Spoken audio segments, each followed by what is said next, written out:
certification from the International Institute of Municipal Clerks and holds a certificate in election administration from the University of Minnesota Humphrey School of Public Affairs.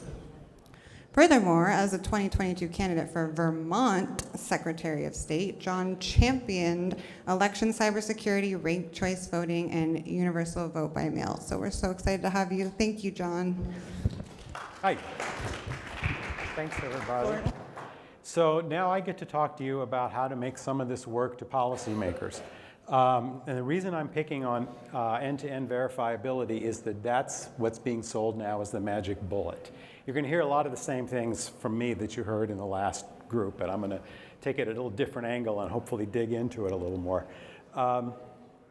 So you've heard about the companies like Votes, Democracy Live, the folks who are really sort of mining into this, or getting into the market and trying to convince states that internet voting is a good idea, all that kind of thing. What they're really selling it on, and I'm going to talk about Bradley Tusk, the Mobile Voting Project, who a little more, who's also pushing this in his book, Vote with Your Phone, is that somehow this magic E2EV is the answer to all the problems.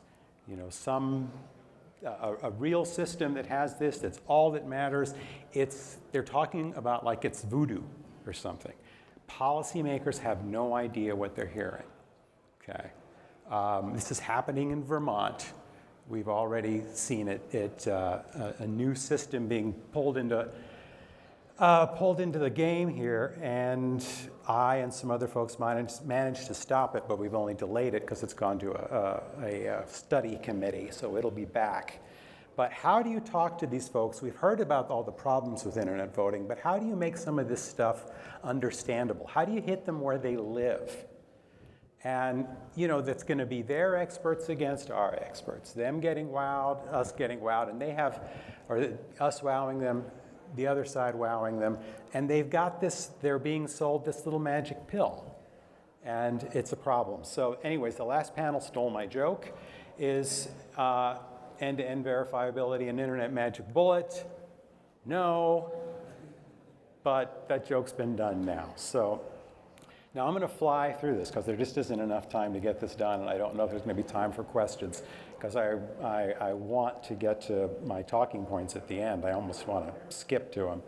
But, okay, so I don't need to go through the security challenge of internet voting. I am going to say electronic ballot delivery is the only one up here that I don't necessarily have a problem with, and I think we heard that from the last speaker too. You want to pick up your ballot on the internet, I don't care. The question is how you get it back or how you transmit that vote. And let me just go through here. Oh, look, it got messed up. Oh well. So the question here is, why will legislators bother despite the screwed up slide here? So disabled voters, we've heard about that. Folks who have trouble getting to the poll, internet voting is super appealing for them. Voters experiencing natural disasters, which we recently had in Vermont with the flooding, that can make it hard to get to the polls. First responders, you know, folks out taking care of wildfires, and uniformed and overseas citizens absentee voters, or UOCAVA voters. Okay, all of this is slippery slope, right? So if you allow internet voting for one of these groups, even though it's small, it's containable, what are you going to do? You're going to suggest to them that their votes are less deserving of security than everyone else's votes? Of course not. So what's sauce for the goose is sauce for the gander.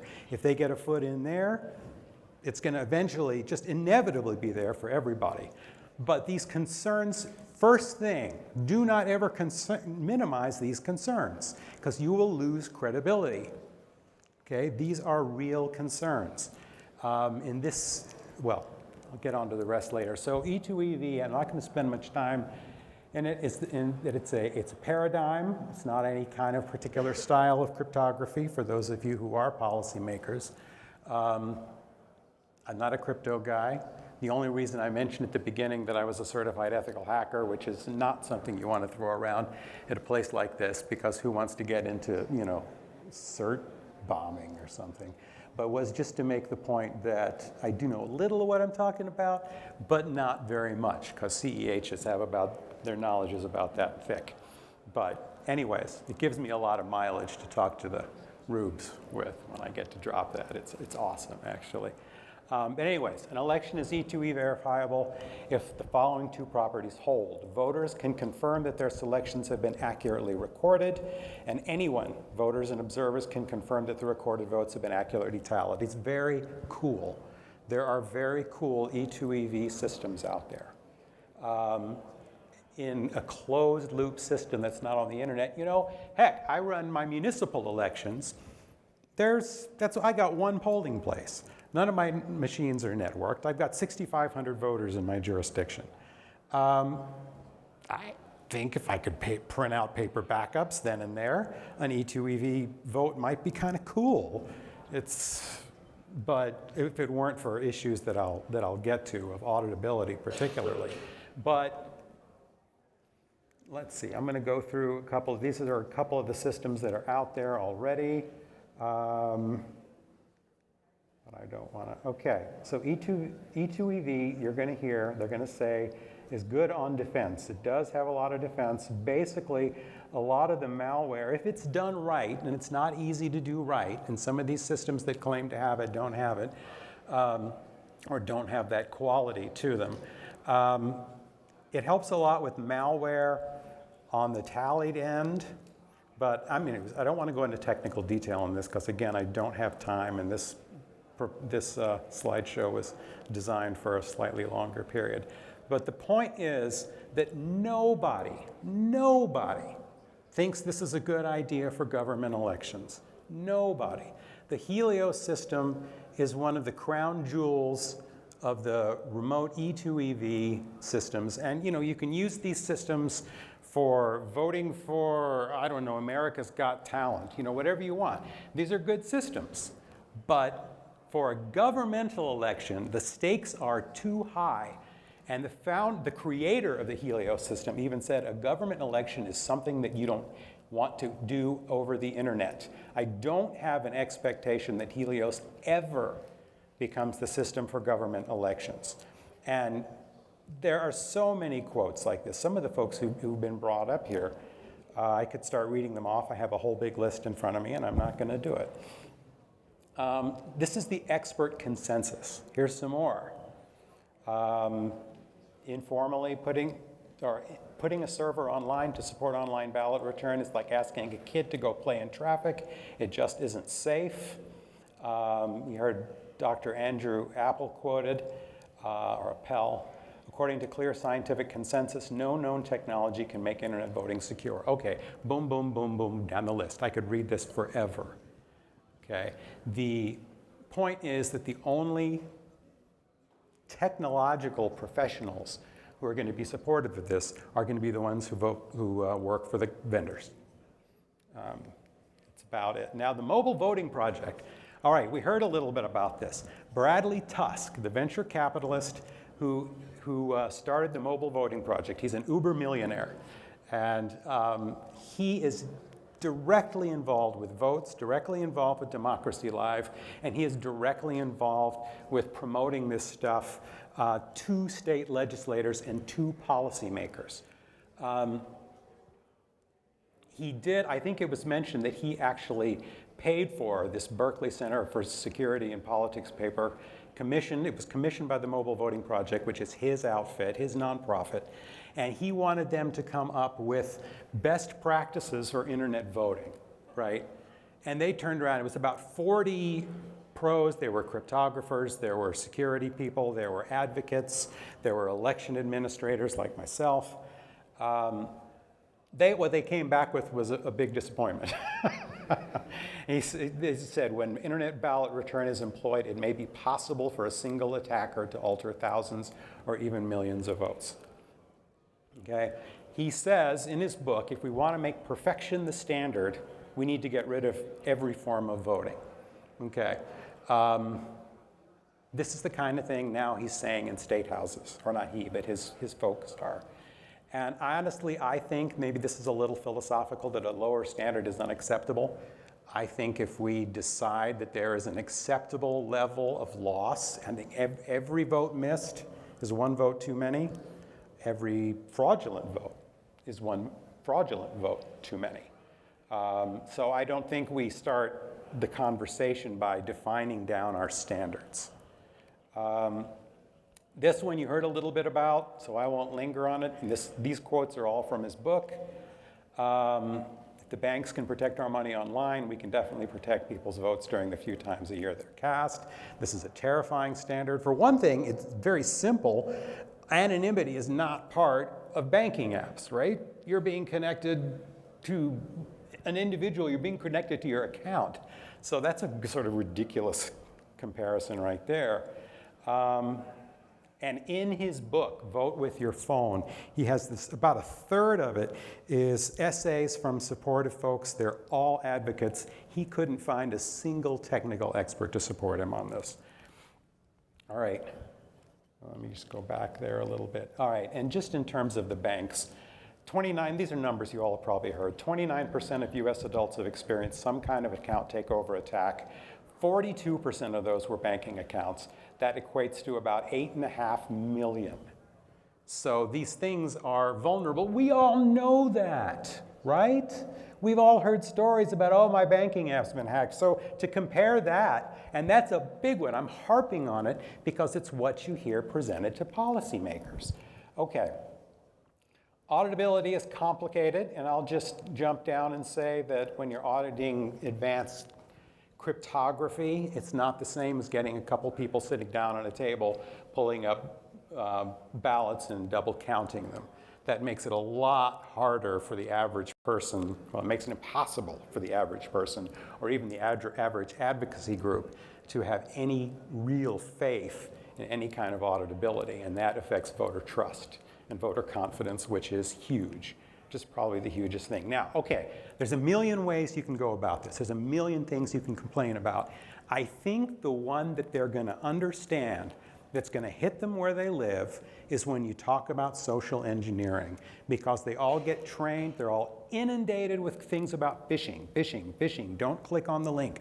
Don't open the attachments. They get that. Okay? They get that. They need to be reminded, they need to understand social engineering, message-based phishing and malware, especially since we're talking internet voting. Most of that, you know, it's going to be done over mobile devices. It's going to be over phones. It's going to be tablets. And I mean, client-side malware is far and away, in my opinion, the biggest threat to the security of an end-to-end verifiable internet voting system. I mean, server-side hackers, crypto buffs might disagree, but this is where I live. And I mean, you know, you need to make them understand that you can get malware that can create, if you're working with an app, a counterfeit app. You can get folks misdirected through, you know, confirmation texts, smishing that says, hey, we're voting electronically, but the system has been changed. Click here to go and verify that you can vote. Click here, don't forget to vote. Click here, here's the system to go and vote if it's, you know, if it's a web app or something. And that just opens them up to everything, right? If you're just smishing and directing people to crazy websites, I don't have to tell you what that leads to. It's pretty ridiculous. But they need to understand is this whole idea that the cryptographic handshake is not exist in a vacuum. You got this train on one side, you got the train on the other, you got the track going in between. You can make those as secure as you want. And this is an analogy I've used, and I think I've gotten some traction from it. But they're only as secure as the towns they exist in, right?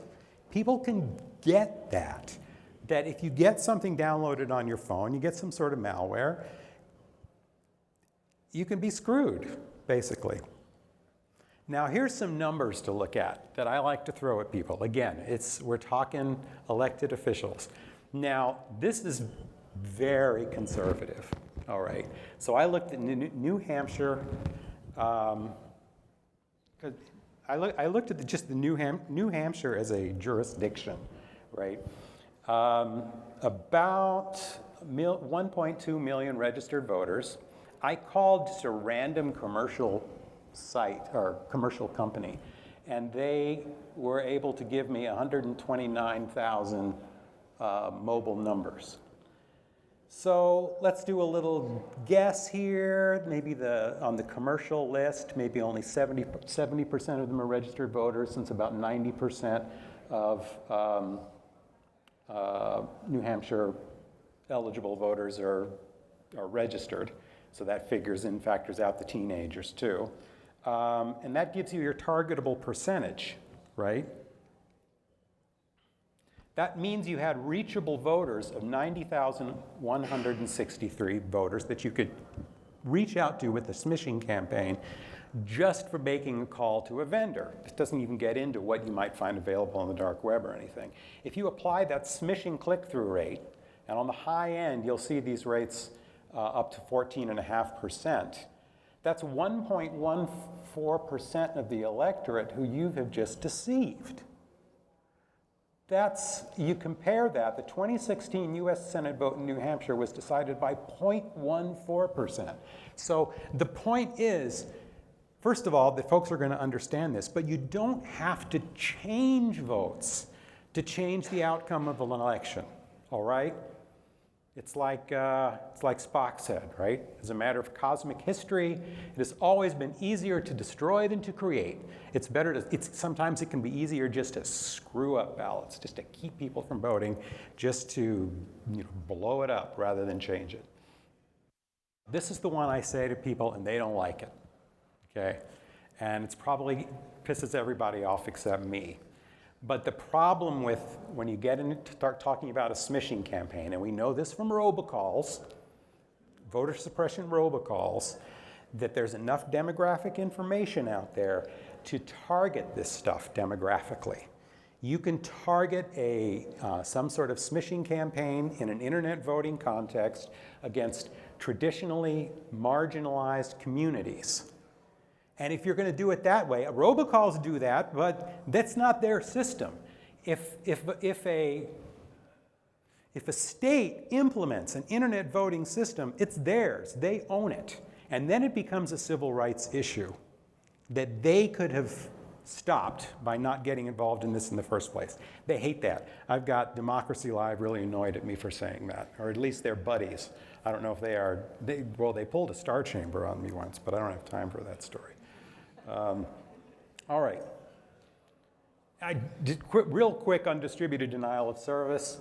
Their answer to that is it can't happen. We're too good. That's basically it. They'll throw fancy words out at people and talk about load balancing or whatever. But I think it was mentioned a lot of this stuff is done in the cloud. And of course, Amazon in 2019 got this unheard of mega DDoS attack, and that was a long time ago, but I mean the arms race is always increasing, and we have had instances where DDoS attacks have taken down election websites. You can go buy botnets on the dark web, right? Stressors, they're right. Anyways, and then of course there's the election management system hacks.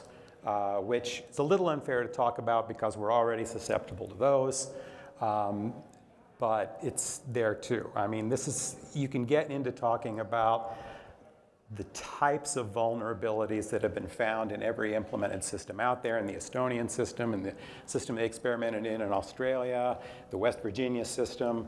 So I just mentioned this approach just for the sake of mentioning it, but stick with the phishing. Believe me, they're going to understand that. Yeah,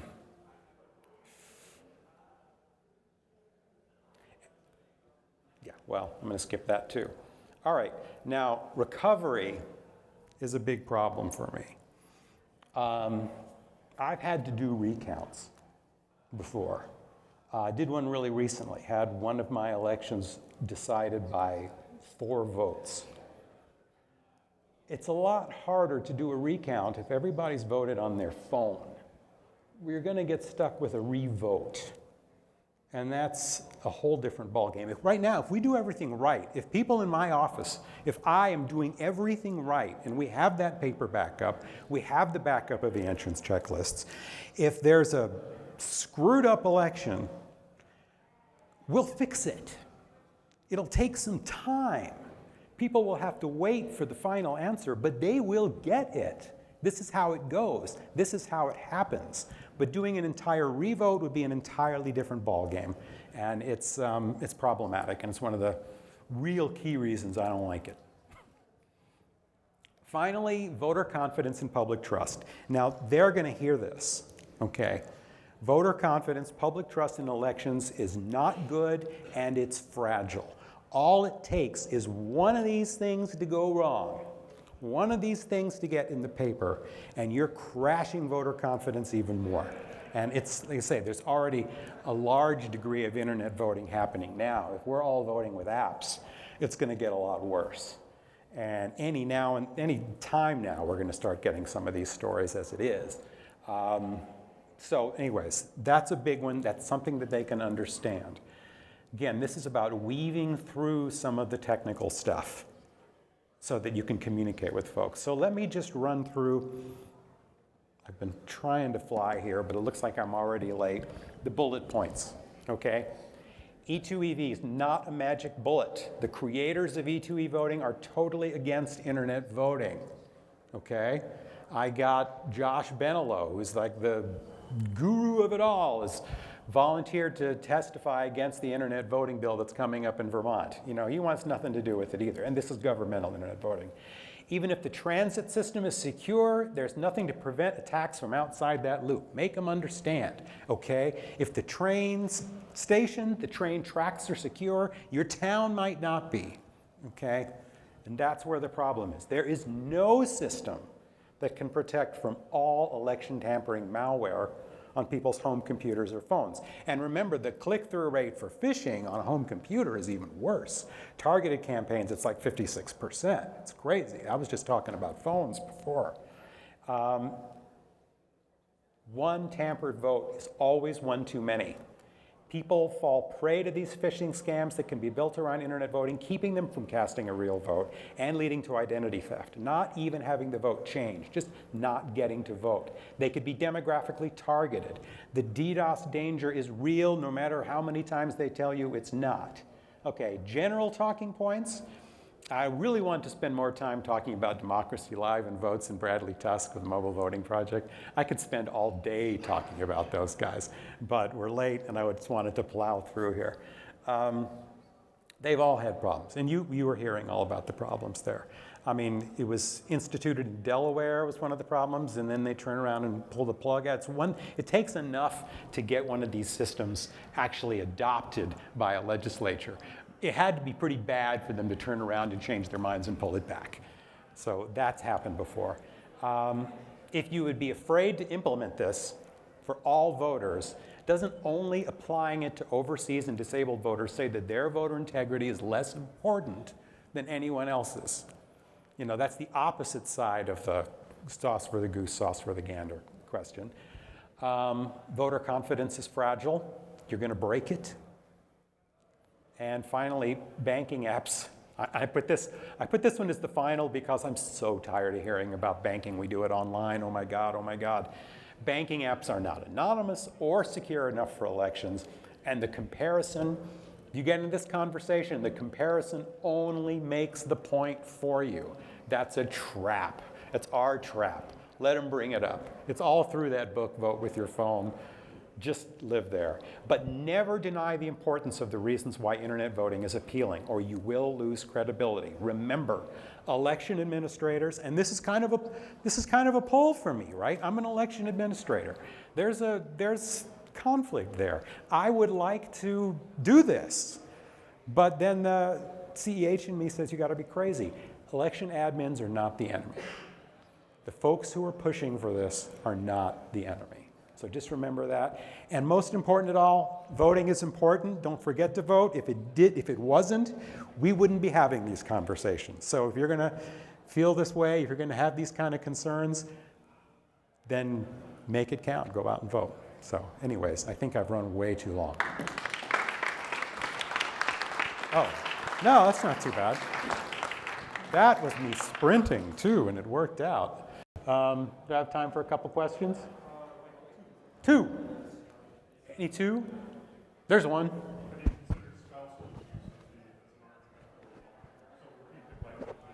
Oh, I'm sorry, have I what?